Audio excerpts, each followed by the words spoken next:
በስመ አብ ወወልድ ወመንፈስ ቅዱስ አሐዱ አምላክ አሜን። አንድ አምላክ በሚሆን በአብ በወልድ በመንፈስ ቅዱስ ስም እናምናለን፣ ዛሬም ዘወትርም ለዘላለሙ አሜን። በዓታ ለማርያም። ይህች ብላቴና 2 ዓመት በሆናት ጊዜ ኢያቄም አስቀድመን እንደተሳል ወደ ቤተ እግዚአብሔር ወይንም ወደ ቤተ መቅደስ እንውሰዳት፣ እግዚአብሔር በእኛ ላይ እንዳይቆጣም አለ። 1 ዓመት ያክል ታገስ፣ ስለ እናቷና ስለ አባቷ እንዳትጨነቅ አለችው።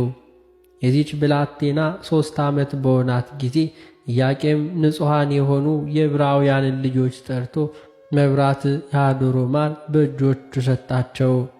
በፊቷም ሄዱ። ወደ ቤተ መቅደስም አገቧት። ካህናትም ተቀበሏት፣ ባረኳትም። እግዚአብሔር ስምሽን ታላቅ ያድርገው፣ እግዚአብሔር ካንቺ በሚገለጥበት ጊዜ። ከዚህም በኋላ ካህናቱ ያዟት፣ ወደ ቤተ መቅደስም እንደዚሁ ከሦስተኛው መውጫ አስገቧት። ካህናቱም የእስራኤል ልጆች ሁሉ ባረኳት፣ አመሰገኗትም።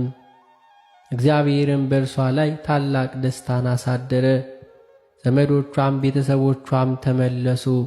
ቤተ መቅደሱም እንዲሁ በሰዳት ጊዜ ወደ ኋላዋ ስላልተመለሰች እግዚአብሔር አምላክን ፈጽመው እያመሰገኑ በታላቅ ደስታ ወደ ቤታቸው ገቡ። እመቤታችን ማርያም በእግዚአብሔር ቤተ መቅደስ እንደ ንጹሕ ርግብ ተቀመጠች። እግዚአብሔር መልአክም ምግቧን ዘወትር ያወርድላት ነበርና።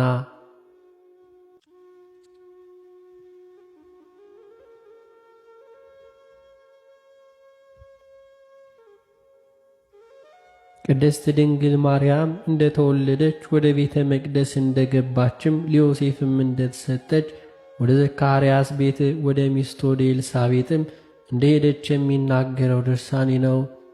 በጸጋው የተጠራችሁ የእግዚአብሔር ወዳጅ የሆናችሁ ሕዝቦች ሆይ እንነግራችኋለን። የቅድስት ድንግል ማርያም ዜናዋን እንገልጥላችኋለን።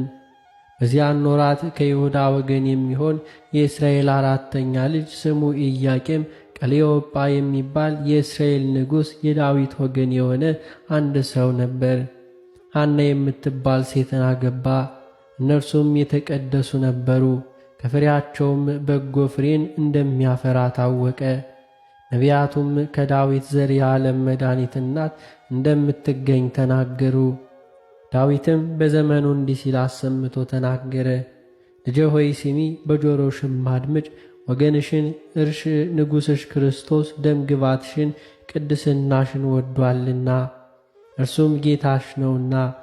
ስለ ቅድስት ድንግል ማርያም ከብዙ ዘመን በፊት ዳዊት የተናገረውን ሁሉ አስተዋሉ። ነውር ስለሌለባት ስለ እርሷም ነቢያቱ የተናገሩት እንደማይዘገይም እወቅ።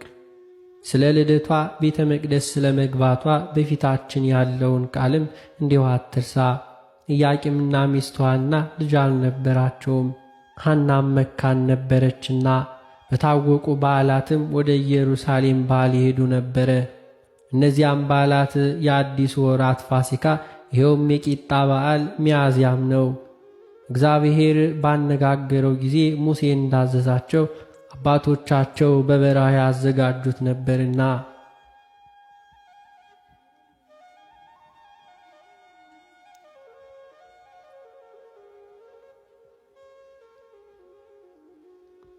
ዓመቱ በገባ በ7ኛው ወር ወደ ቤተ መቅደስ ይግቡ፣ ፍሬም ሁሉ ይሰጣቸዋል፣ ደስታም ይሆንላቸው ዘንድ እግዚአብሔርን በብዙ ምልጃ ይለምኑት ብሎ ነበርና። ስሙ ዘካርያስ የሚባል በእግዚአብሔር ፊት የሚያገለግል በኢየሩሳሌም አንድ ሰው ነበረ። ከያዕቆብም ጀምሮ 3ኛ ትውልድ ነው። ሚስቱም ከአሮን ወገን ናት። ስሟም ኤልሳቤጥ ትባላለች። በይሁዳ ተራሮችም ይኖሩ ነበር። እግዚአብሔር እንዲሁ የነዌ ልጅ ኢያሱን ለ12 እስራኤል ነገድ ምድርን ሁሉ ይከፍል ዘንድ ነው።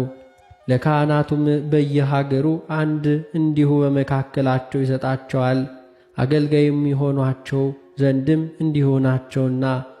2ቱም የዮሴፍ ልጆች አንዱ የኤፍሬም አንዱ የምናሴ ወገን ሆነዋልና። ዘካርያስም በነገዱ በይሁዳ ምድር ይኖር ነበረ። በኢየሩሳሌም ቤተ መቅደስ ከካህናት ወገን ይቆጠር ነበረ። በዚያችም ትውልድ በእውነተኛይቱ ትንቢት በመናገር በእስራኤል ወገን ዘንድ የታወቀ ነበርና የቀደሙ አባቶቻችን እንደሚሰሩትም በእግዚአብሔር ታቦት ፊት ሐሳባቸውን የሚፈጽሙ ዘንድ ወደ ኢየሩሳሌም ይሄዱ ነበር።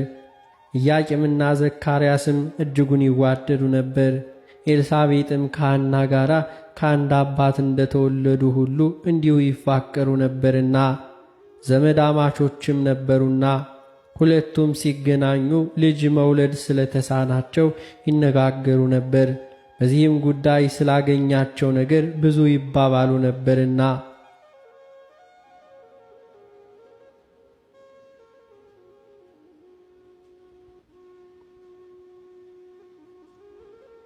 በኋለኛውም ዘመን እግዚአብሔር አምላክ አስደሰታቸው፣ መልካም ፍሬንም ሰጣቸው።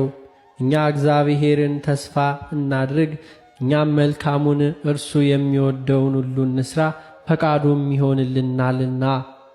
በሁለተኛም ዓመት ኢያቄም ሚስቱን እንደምትጸንስ ራእይ አየ።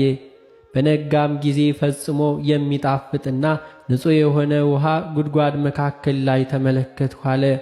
ርግብም ወጥታ እነሆ በራሴ ላይ በብዙ ጊዜ ተቀመጠች። ሚስቴም ይህንን ሰምታ የእግዚአብሔር ፈቃድ ይሆን አለች። በሌላኛዋ ቀንም ሐና በውሃ ጉድጓድ ቁማ ተመለከተች። ከውስጧም ነጭ ርግብ ወጣች፣ በእጆቿም ተቀመጠች። ወርዳም ለብዙ ሰዓት ያክል ከጭኗም አረፈች። ተነስታም ለባሏ ለኢያቄም ነገረችው። በዚያን ወራት ሐና ቅድስት ማርያምን ጸነሰች። በዚያም ወር ዕብራውያን የቂጣ በዓል ያደርጉ ነበርና ኢያቄምና ሚስቱ ወደ ኢየሩሳሌም ሄዱ። ወደ ቤተ መቅደሱም ገቡ። ሐናም ብቻዋን ትጸልይ ዘንድ ቆመች። ሕዝቡ ሁሉ ሴቶችም ወንዶችም በጸሎት ጊዜ ይቆሙ ነበርና የእግዚአብሔር መልአክም በሚያስፈራ ሰው አምሳል ለሐና ተገለጠላት። የኢያቄም ሚስት ሐና ሆይ እነሆ አንቺ ትጸንሻለሽ፣ ይህንም ጠብቂ፣ በማኅፀንሽም ያለው ፍሬ በእስራኤል ወገኖች ከተወለዱት ሁሉ እንደዚሁ ይልቃልና ለእስራኤል አምላክ ለእግዚአብሔር የተመረጠ መባ ነው።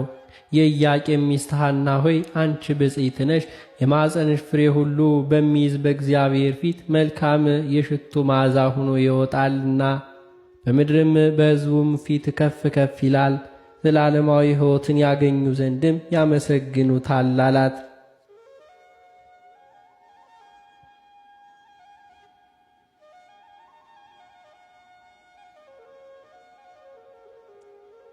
ካህናቱ ጸሎታቸውን ከፈጸሙ በኋላ እንደሚገባቸው ሕዝቡን ይባርኩ ዘንድ ቆሙ።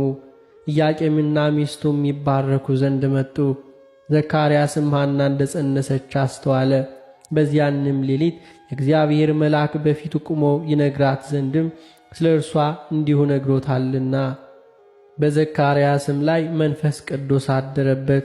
ሐናንም የምነግርሽን ይህንን ነገር ስሚ፣ በልቡናሽ ጠብቂው።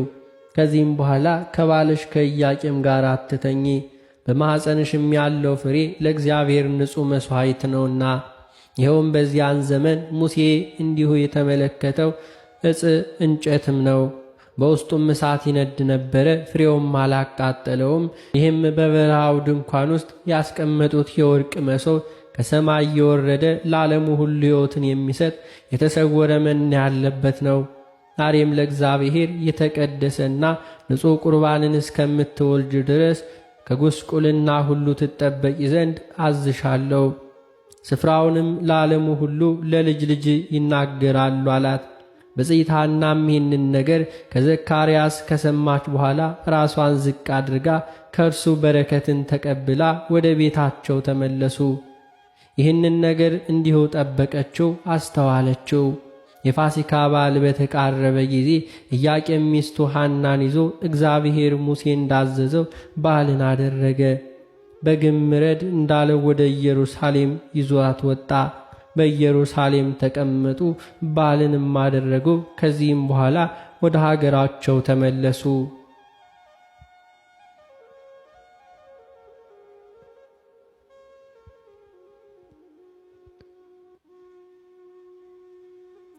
ሐናም ተወልድ ዘንድ 9 ወር ሆናት። ግንቦት 1 ቀንም ማርያምን ወለደች። በዕብራይስጥ ቋንቋ ማርያም ብለው ሰየሟት። በኢያቄም ቤት ታላቅ ደስታ ሆነ። ከዘመዶቹ ከሚስቱም ዘመዶች ወደ እርሱ ብዙ ሕዝብ ተሰበሰቡ፣ አደነቁም። በሚያዩዋትም ሁሉ ፊትም የእግዚአብሔር ጸጋ በሕፃኗ ላይ አደረ። ሐናና ኢያቄምም በሕልማቸው ስለታያቸው ርግብ ካህኑ ዘካርያስም ለእግዚአብሔር መባ የእጅ መንሻ እንደምትሆን የነገራቸውን አሰቡ። ንጹሕ የተቀደሰች የዓለምን ሁሉ ፈጣሪ የምትወስን ንጹሕ መሥዋዕት የሆነች ልጅን ስለሰጣቸው ፈጽመው ተደሰቱ፣ እግዚአብሔርንም አመሰገኑ። ከዚህም በኋላ በውሃ ሁሉ ታጥባት ዘንድ እንዲሁ ጠራቻት። በፊቷም የእግዚአብሔር ጸጋ ሞልቶ ተመለከተቻት። ሐናም በሕፃኗ ላይ የእግዚአብሔር ጸጋ ሰፍሮባት በተመለከተቻት ጊዜ የልዑላን ልዑል የተዋረዱትን ሁሉ የምታነሳ ትዕቢተኞችንም የምትጥላቸው የኃያላን አምላክ እግዚአብሔር ሆይ እያለች እግዚአብሔርን ፈጽማ አመሰገነችው።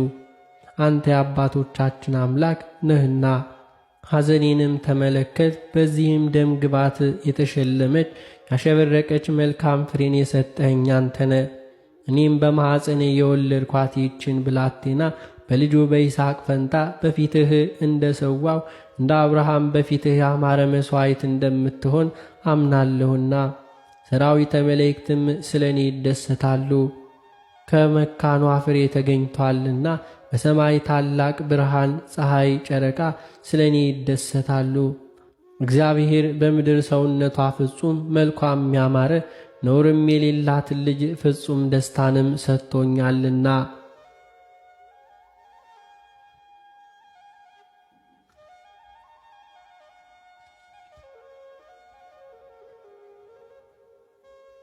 አቤቱ አምላኬ ሆይ አምናለሁ።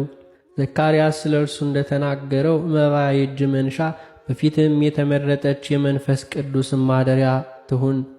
እኔም በምታድግበት ጊዜ በሕይወት ዘመኗ ሁሉ አገልጋይህ ትሆን ዘንድም ወደ ቤተ መቅደስህ ወደ ኢየሩሳሌም አስገባታለሁ አለች። ዳግመኛም ለበዓል ወደ ኢየሩሳሌም ሄዱ። እንዲህም ሁሉ ስላደረጋቸውም እንዲሁ ስለ ዕለታችንም ለእግዚአብሔር ወሰዱ። ዘካርያስም አይቶ ብላቴናይቱን ወሰዳት፣ እጁም በራሱ ላይ ጫነባት፣ ባረካትም። የተባለ የእስራኤል አምላክ መባ የእጅ መንሻ ሆይ አንቺ የተባረክሽ ነሽ፣ የወለዱሽ ዘመዶችሽም የተባረኩ ናቸው። አዳም ሔዋን ብሎ የጠራሽ አንቺ እንዲሁ ነሽና ከእሴይ ሥር የበቀለች የዘላለም ሕይወት አንቺ ነሽ አለ። እናቷንም በእግዚአብሔር ፊት ሞገስን አግኝተሻልና ይህችም ልጅሽ በእግዚአብሔርና በሰው ዘንድም የተባረከች ትሆናለች። ስሟንም የልጅ ልጅ ፈጽመው ያመሰግኗታልና። 3 ዓመትም እስከሚፈጸም ድረስ ካህኑ ስለነገራቸው እግዚአብሔርን እያመሰገኑ ወደ ሀገራቸውም ገቡ። እናቷም ስትመለስ ተመልክታ ክንፏ በብር የተሠራ ጎኖቿም በወርቅ አመልማል ያጌጡ ርግብ ናት፣ የዓይኖቿም ብርሃን የአጥቢያ ኮከብ ይመስላል አለች። ከዚህም በኋላ ባልባን ወደ ኢየሩሳሌም የምንሄድበትን አዘጋጅ፣ ልጃችን በቤተ መቅደስ ብሩህ ሰው እንደነገረኝ ለእግዚአብሔር አምላክ ለእግዚአብሔርም መባ ትሆን ዘንድ እንስጣትም አለችው። ይልቁንም ካህኑ ለእስራኤል አምላክ የተቀደሰ የተመረጠ መባ እንደምትሆን ስለ ልጃችን ነግሮናልና ስለ ልጃቸው ለካህናቱ ያቀርቡ ዘንድም በግን ሁሉ አመጡ። የሚያስፈልገውን ሁሉ አዘጋጁ። ወደ ኢየሩሳሌም ሄዱ። ለእግዚአብሔር መባ ትሆን ዘንድ ብላቴናቸውን እንዳመጡ ከሴት ጋር እንደሚያስቀምጧትም ለካህናቱ ተናገሩ።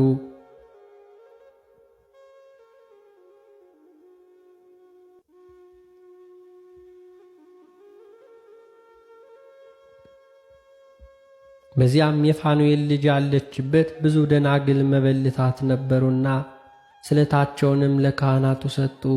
ዘካርያስም ኢያቄምን ከሚስቱ ከልጁ ጋር ተመልክቶ ፈጽሞ ተደሰተ። እርሷንም ተቀበሏት፣ ወደ ሀገራቸውም ተመለሱ። በየወሩም ወደ እርሷ ይመጡ ነበር፣ የምትሻውንም ያመጡላት ነበረ። ዘካርያስም የአገልግሎትን ጊዜ ጨርሶ ወደ ቤቱም ገባ። ስለ ኢያቄም አንዲት ልጁ እንዲሁም ከሴቶቹ ጋር ታገለግል ዘንድ ለቤተ መቅደስ እንደሰጣት ለሚስቱም ነገራት። ሴቶቹም ይወዷት ነበረ። ባደገችም ጊዜ የእጅ ሥራ ሁሉ አስተማሯት። ከዚህም በኋላ ከካህናት ከእርሷም ጋር ሴቶች በቀር የሚያያት እንዳይኖር ለብቻዋም